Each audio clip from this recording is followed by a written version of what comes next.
Okay, heading बनाएंगे RCEP.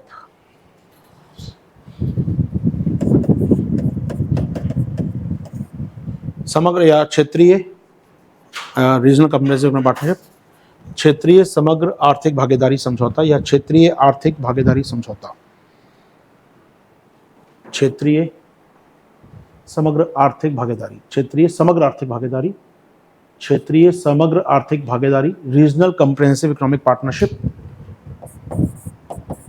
क्षेत्रीय समग्र आर्थिक भागीदारी समझौता, आरसेप एग्रीमेंट, आरसेप एग्रीमेंट या रीजनल कम्प्रेहेंसिव इकोनॉमिक पार्टनरशिप।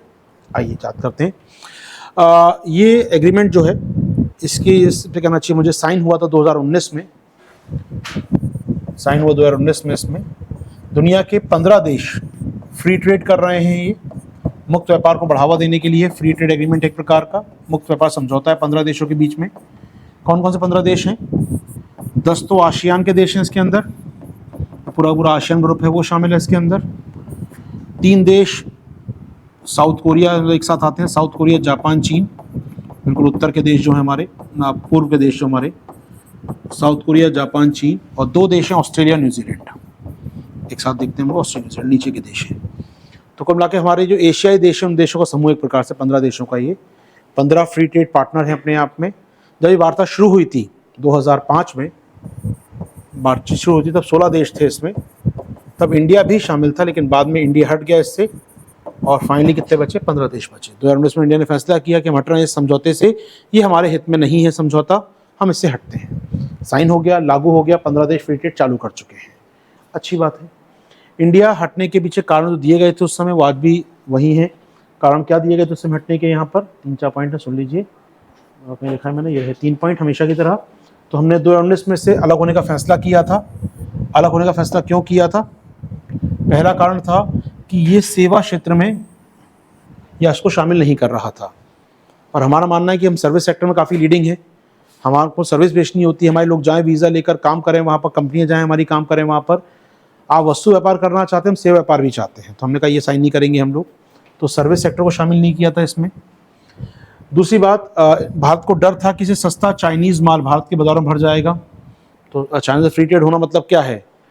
अभी तो चाइना के माल पर टैक्स लगा लेते हैं, आप टैरिफ लगा लेते हैं, रोक लेते हैं उसको आने से, और ये हट गया तो चाइना से फ्री ट्रेड करना पड़ेगा फिर आपको 15 देशों में, और निश्चित तौर पे चीन का सस्ता माल भारत के बाजारों में भर जाएगा, ये हमारा डर था। तो ये डर है हमारा आज भी कायम है।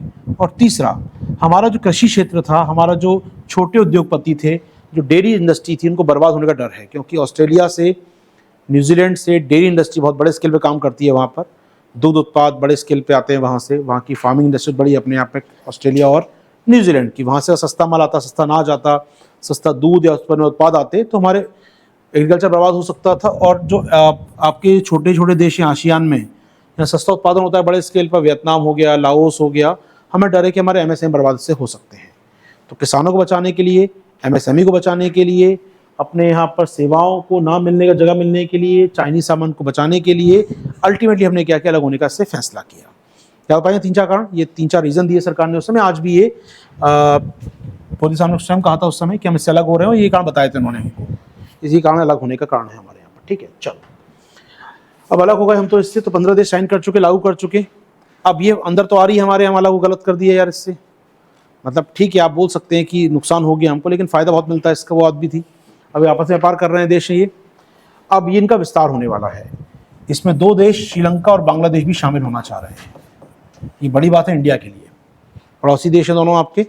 श्रीलंका ने अप्लाई कर दिया है इसकी मेंबरशिप के लिए, और जल्दी इसको मेंबरशिप स्वीकार कर ली जाएगी। अगस्त में अप्लाई कर चुका है वो, और शर्तें मान ली उसने सभी सारी जो उसकी थी, मेंबर बन जाएगा। और बांग्लादेश सरकार का कहना है कि चुनाव दिसंबर महीने में उनके यहाँ, वो बात कर रहे हैं लगातार इनसे, और चुनाव होते ही सरकार प्रस्ताव भेज देगी, अप्लाई कर देगी शामिल होने के लिए। तो बांग्लादेश, श्रीलंका जल्दी शामिल हो सकते हैं इसके अंदर। तो एक डर हमेशा इंडिया का मन में था हमेशा कि हमारे और व्यापारी शामिल हो जाएंगे इसमें, उससे नुकसान हमको होगा कहीं ना कहीं, क्योंकि श्रीलंका बांग्लादेश की इकोनॉमी डिपेंड किस पर है? पूर्णतः अभी तक व्यापार के लिए काफ़ी ज़्यादा डिपेंड इंडिया पर है। इनको और देश सहयोग मिलता है जो करीबी हैं, इनके बंगाली खाड़ी के उस पार के देश हैं, फ्री ट्रेड बढ़ता है, चाइना से फ्री ट्रेड बढ़ता है, तो नुकसान होगा इंडिया को कहीं ना कहीं यहाँ पर, क्योंकि इनकी डिपेंडेंसी उधर बढ़ती जाएगी, माल उधर बेचेंगे अपना ये, आत्मनिर्भरता कम होगी। अभी ये देश शांत रहते हैं, आपसे मिलकर चलते हैं, कारण व्यापार आपका टिका हुआ है। तो कहीं ना कहीं इसके बड़े आयाम पड़ेंगे असर, क्योंकि इनकी निर्भरता अगर चीन पर बढ़ती है या आरसेप पर बढ़ती है तो इंडिया के लिए मुश्किलें बढ़ सकती हैं, IR वाइज बढ़ सकती है मुश्किल इंडिया के लिए। तो यहाँ पर दोनों देशों ने फैसला किया। श्रीलंका ने अप्लाई कर दिया है रखिएगा, तो श्रीलंका अप्लाई ऑलरेडी कर चुका है और इस हफ्ते शायद शामिल हो जाएगा। बांग्लादेश शायद फरवरी में शामिल होगा, वॉटेवर चुनाव के बाद शामिल होगा, वहाँ के चुनाव है बांग्लादेश में। इंडिया के नेगेटिव क्या होगा इससे, इंडिया के लिए मुश्किलें क्या बढ़ने वाली हैं। पहली बात तो दोनों पड़ोसी देश हैं, व्यापार निर्भरता भारत पे ज़्यादा इन देशों की अभी, तो व्यापार निर्भरता कम हो सकती है भारत पर। इसका असर सीधा पड़ेगा कहाँ पर, अंतर्राष्ट्रीय संबंधों पर, IR पड़ेगा सीधा असर इसका। निर्भरता कम होती है भारत पर तो चीन पर निर्भरता बढ़नेगी, उनकी अन्य देशों पर बनेगी, तो कहीं ना कहीं IR या अंतर्राष्ट्रीय राजनीति पर असर पड़ेगा इसका। दूसरा असर क्या पड़ेगा, भारत का व्यापार यहाँ बड़े स्केल पर होता है, लगभग सोचिएगा हम लोग 7 अरब का सामान बांग्लादेश को बेचते हैं, लगभग 4 अरब का श्रीलंका को बेचते हैं, तो बड़ा ट्रेड हम यहाँ भी करते हैं। तो हमारे व्यापार को असर पड़ेगा, निर्यात को असर पड़ेगा, हमारे यहाँ के हमारा सामान जो जाता है इन देशों में उस पर असर पड़ेगा इसका।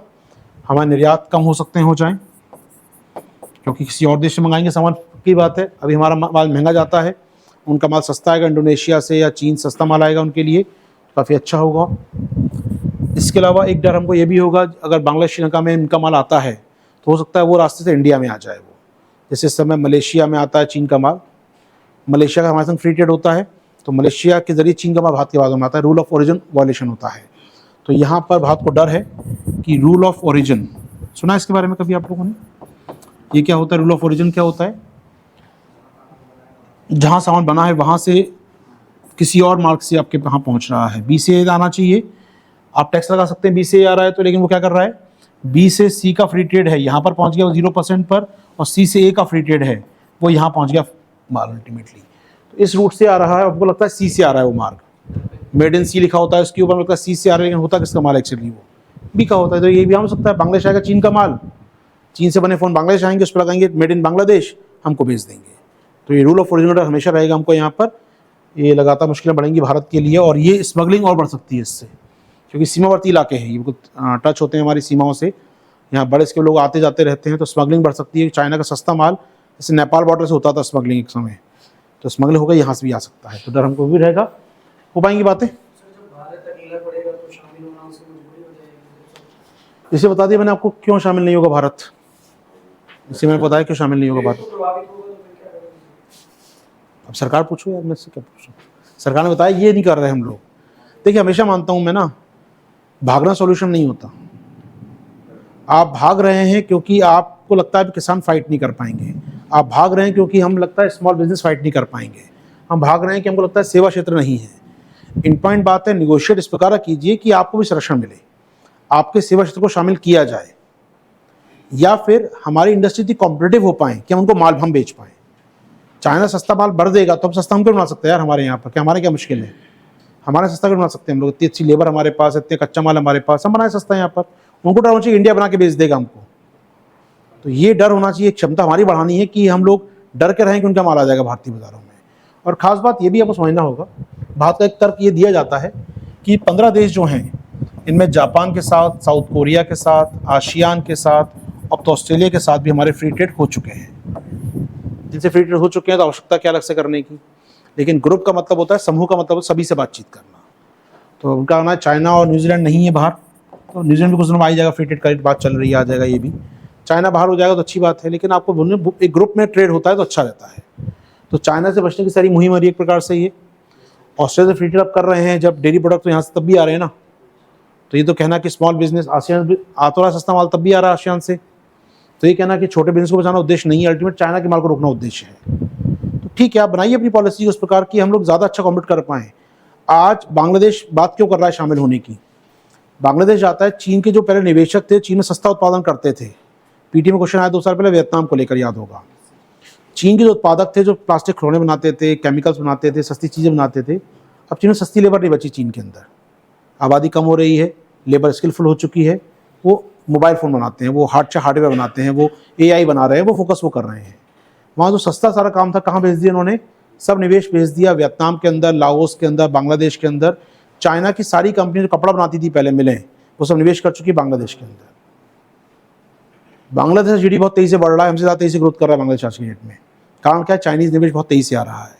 तो हमें सोचना होगा कि वो निवेश हमारे यहाँ भी आ सकता था, चाइनीज़ कंपनी हमारे में आ सकती थी वो सारी की सारी, यदि हमने ईज ऑफ डूइंग बिजनेस किया होता, उनके लिए कारोबार में सुगमता की होती, नियम आसान किए होते, तो शायद कंपनी हमारे यहाँ भी आती, या दुनिया भर से और कंपनी हमारे यहाँ आ सकती उत्पादन करने। तो हमारी गलती कहाँ है? हम लोग मेक इन इंडिया कैंपेन को हम सफल नहीं बना पा रहे हैं। हम भारत में उत्पादन को बढ़ावा नहीं दे पा रहे हैं। हमारे उद्योग प्रतिस्पर्धी नहीं है। अब चूंकि प्रतिस्पर्धी आप नहीं है तो क्या करेंगे? आप संरक्षणवादी हो जाएंगे अल्टीमेटली। जब मैं नहीं बेच सकता तो अपने आप को बचाने का प्रयास करूंगा मैं। जब आप एग्रेसिव नहीं होंगे, ऑफेंसिव नहीं होंगे, तो डिफेंसिव होंगे। और डिफेंसिव होगा मतलब क्या होगा? आप जो कर रहे हैं बच के रहिए सबसे, नहीं करना फ्री ट्रेड किससे मुझे। फिर तर्क दिए जाते हैं अजीब प्रकार के, किसान बर्बाद हो जाएंगे और स्मॉल बिजनेस बर्बाद हो जाएंगे। ऑलरेडी ट्रेड कर रहे हैं इनसे, तो यार किसने मना किया आपको?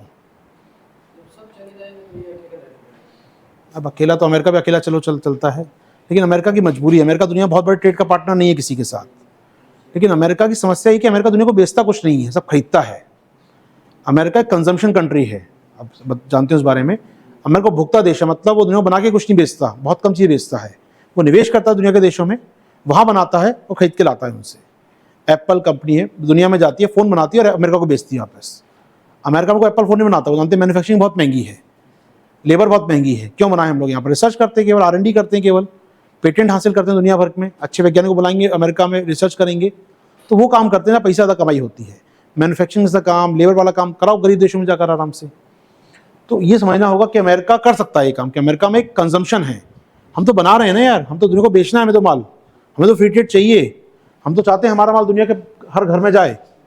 उसके लिए क्या करना होगा? फ्री ट्रेड में शामिल होना होगा हमको यहाँ पर। तो पश्चिमी देश शामिल नहीं होते, बसते हैं उन चीज़ों से। कारण है उनके पास बेचने कुछ नहीं है, उनका निवेश है, उनके पास R&D है, उनके पास दिमाग है, इनोवेशन है। हमारे पास सामान है बेचने का, हमें शामिल होना ही होगा। तो हमें फ्री ट्रेड में शामिल होना चाहिए, लेकिन अगर संरक्षणवाद कर रहे हैं तो अपने यहाँ तैयारी कीजिए कंपटीशन की, हमारा उत्पाद सस्ता हो दुनिया में। हो भाई बात हमारी यहाँ पर। तो ये आशय को लेकर बात है कुछ यहाँ पर। तो यहाँ पर शामिल होने वाला श्रीलंका बहुत जल्दी ही यहाँ पर। तो इंडिया को 4 साल हो गए अलग हुए, RCEP में शामिल हो रहा है। बांग्लादेश और श्रीलंका शामिल हो रहे हैं यहाँ पर। अच्छा, एक और कारण है, समझिए, बड़ा अच्छी, मैं पढ़ रहा था रिपोर्ट को, सुहासिनी हज़र की रिपोर्ट है ये। उन्होंने एक बात और कही है यहाँ पर कि बांग्लादेश के शामिल होने का कारण और है। बांग्लादेश पिछले कुछ साल पहले तक गरीब देश था, इसको कहते हैं LDC, अल्प विकसित राष्ट्र, LDC बोलते हैं हम, LDC अल्प विकसित राष्ट्र था बांग्लादेश, एक LDC था। और LDC होने के नाते बांग्लादेश को छूट मिलती थी। दुनिया के अधिकतर अमीर देश क्या करते हैं ना, जो गरीब देशों से माल होता है उस माल पर टैरिफ नहीं लगाते हैं। WTO का नियम भी है, गरीब देशों को छोड़ दो, इनके सामान पर टैक्स मत लगाओ। अफ्रीका के बहुत सारे देश गरीब हैं, तो इन देशों से माल जब जाता है इन देशों में तो छूट मिलती है। भारत में कुछ साल पहले तक अमेरिका हमको छूट देता था GPA, ग्लोबल प्रेफरेंसेस, GSP के तहत। GSP क्या था? एक प्रकार से ये जनरलाइज सिस्टम ऑफ प्रेफरेंसेस, सामान्य वरीयता प्रणाली बोलते हैं इसको हम लोग। सामान्य वरीयता प्रणाली क्या होती थी ये? अमेरिका तो भारत एक गरीब देश है, इससे आने वाले माल पर कृषि का माल आ रहा है, छोटे उद्योगों का माल आ रहा है, रबड़ का कपड़ा आ रहा है, कपड़ा बना रहा है, रबड़ का माल आ रहा है, तो छूट दे दो कुछ। तो अमेरिका भारत के माल पे कोई टैक्स नहीं लगाता था जब तक भारत गरीब था। इसे हम कहते हैं GSP system, GSP generalise system of preferences, सामान्य वरीयता प्रणाली के तहत। ऐसे निर्यात जिनसे भारत में रोजगार पैदा होता है, उनके निर्यात पर कोई देश टैक्स नहीं लगाएगा, अमीर देश। ये बात है WTO में, और सभी ने मान रखा है इसको। EU मानता है, WTO में अमेरिका मानता है कि ऐसे रोजगार, ऐसे क्षेत्र जिनसे यहाँ रोजगार क्रिएट होता है, अगर उसको अगर निर्यात भारत कर रहा है तो उससे अमेरिका टैक्स नहीं लगाएगा। कृषि हो गया, हस्तशिल्प हो गया, छोटे छोटे MSME हो गए, रबड़ का काम, कपड़े का काम हो गया, तो खूब बेचते थे हम लोग इनको। अब भारत की आय बढ़ने लगी कुछ साल पहले, तो क्या भारत को फायदा मिलेगा LDC का? अब भारत LDC नहीं रह गया है, अब भारत एक लो इनकम या कहते हैं निम्न मध्यम आय वाला देश। अब भारत बन चुका है निम्न मध्यम आय वाला देश। वर्ल्ड बैंक की परिभाषा कहती है यदि किसी देश की पर कैपिटा इनकम $2000 से ऊपर, $1000 से ऊपर चली जाए, 1600 लगभग के आसपास, $1600 से ऊपर चली जाए तो देश निम्न मध्यम वाला देश बन जाता है। इससे कम थे तो हम बेच रहे थे माल इनको, अब बन गए निम्न मध्यम वाले देश, तो छूट नहीं मिलेगी आपको। अब आप पर टैरिफ चालू हो गया, आपका माल पर टैक्स चालू हो गया। बांग्लादेश अब तक गरीब देश था, तो माल बेचता था आराम से इनको अपना। अब पिछले 5 सालों में जो ग्रोथ हुई है बांग्लादेश के अंदर, वहाँ प्रति व्यक्ति आय बहुत तेजी से बढ़ गई है। और एक आध 2 साल में वो गरीब रेखा से मतलब कहना चाहिए एलडीसी से बाहर आ जाएगा और उसके माल पर टैक्स लगना चालू हो जाएगा। तो अब तक जो उसका माल जाता था अमेरिका के बाज़ारों में, यूरोप के बाज़ारों में जाना बंद हो जाएगा उसके बाद। अब उसको बाज़ार चाहिए अपने लिए। तैयारी वो आज से कर रहा है कि मैं आरसेप में शामिल हो जाऊँ। तो अमेरिका में माल पर टैक्स लगाएगा कल अगर, तो मैं माल कहाँ बेच पाऊँगा फिर अपना? चीन को, आसियान को या बाकी देशों को। तो वो तैयारी कर रहा है। हमने क्या तैयारी की इस प्रकार की? कभी सोचा ही नहीं कभी यार। और जब अमेरिका ने जीएसपी बंद कर दिया हमारा, अमेरिका से बोले कि बंद क्यों कर दिया हमारा? हम तैयार होना चाहिए हमको कि तैयारी करनी चाहिए कि बंद हो सकता है कभी भी ये। हमने तैयारी नहीं की, हमने अमेरिका शिकायत किया, हमने बंद कैसे कर दिया जीएसपी हमारा? अमेरिका पर टैक्स लगा दिया हमने उल्टा करके यहाँ पर। तो ये हमें नहीं करना चाहिए। मैं कहते हैं तैयारी करनी चाहिए। और बांग्लादेश सरकार बहुत अच्छी तैयारी कर रही है कि वो जानती है कुछ सालों में वो बाहर आ जाएगी। जब इससे जब वो गरीब नहीं रह जाएंगे तभी अमीर देश टैक्स लगाएंगे उनके माल पर। उसकी तैयारी कर रहा है वो आरसेप में शामिल होकर। अपनी इंडस्ट्री को मजबूत कर रहा है, अपने उद्योग को सस्ता बना रहा है, निवेश कर रहा है अपने देश के अंदर वो। और बड़ी बात है अपने आप में ये। तो भाई बात जोड़ पाएंगे हम लोग कहानी को। तो बांग्लादेश बदल रहा है, लेकिन किस प्रकार बदल रहा है? तो चाइनीज निवेश को स्वीकार कर रहा है वो, दुनिया भर से निवेश आमंत्रित कर रहा है लगातार। अभी अपने पिछले हफ्ते पढ़ा था, शायद खबर याद होगी, रूपपुर का नाम, $1 बिलियन का न्यूक्लियर प्लांट बना रहे हैं अपने यहाँ पर वो लोग। दुनिया भर से निवेश लेकर आ रहे हैं, ऊर्जा लगा रहे हैं अपने यहाँ पर वो। हो पाएगा टॉपिक, आगे बढ़े।